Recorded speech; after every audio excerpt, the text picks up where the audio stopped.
Digital Art Academy presents a preview of Understanding Painter 11 by DrEddie Harrison.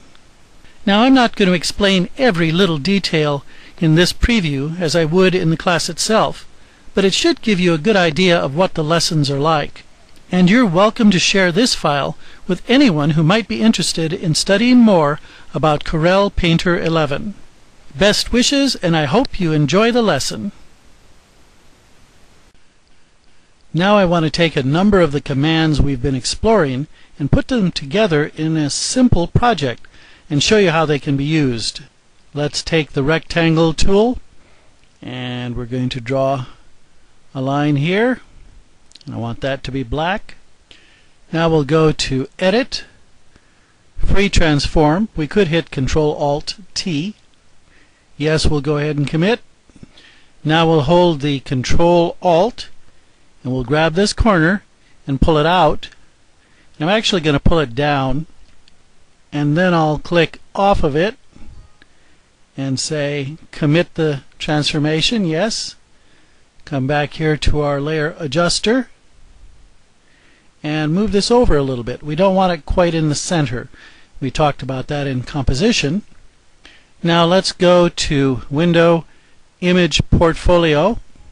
We'll say yes to commit that transformation, and we're going to grab the strawberry and pull it out here. We'll go up to Edit again and we'll go to Free Transform. Let's hold the Alt key and rotate this, and I want to rotate it so that that strawberry is fairly flat on the edge there.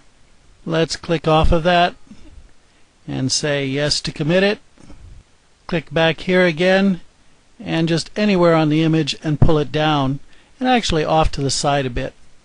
Once again, when we talked about the composition using the rule of thirds or the divine proportion, we learned about where we want to place things. Pull it up just a little bit more. There we go. And now I want to click over here and yes, commit the transformation. Then come over here on the layer and right click and duplicate that layer. Now I'm going to switch back to this lower layer and go up here to the Edit and flip vertically. Then I will grab the Transform Adjuster and pull it down here so that it matches the other one. Now what we can do is click again off and yes, commit the transformation. That looks like it lined up pretty well there. We can be a little lazy about this, and I'll go right here to where it says the opacity and I'll drop it to about 50%. Now notice that's looking pretty good. That's looking a lot like a reflection on the surface of a table. Pretty amazing, huh? But the color stays exactly the same, so it'd be better if we had a little more fall off of the color. And how do we do that? We're going to come down to the Create Layer Mask and click on it. Be sure we click on the square here. Notice the little outline, the black outline, which tells us we're on that. Now I've selected my airbrushes and Fine Detail Airbrush. I've got it down to an opacity of 10%, and I need to make sure I'm on the black. Remember the old rule that white reveals and black conceals.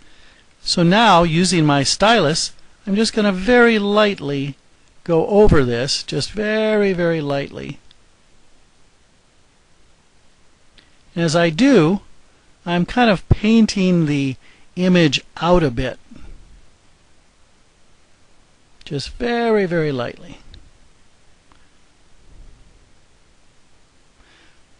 And I probably could have even used a larger brush size, but it's enough so that we get a fall off as we get further away from the strawberry that's up above. Now I'll come over here and I'll pick a particular color I want there. But I need to be sure to go down to the canvas now. Make sure I have the right color here. grab the paint bucket and just click, and now you take a look at that, and I think it would be easy to believe that that was an actual photograph of a strawberry sitting on a black table.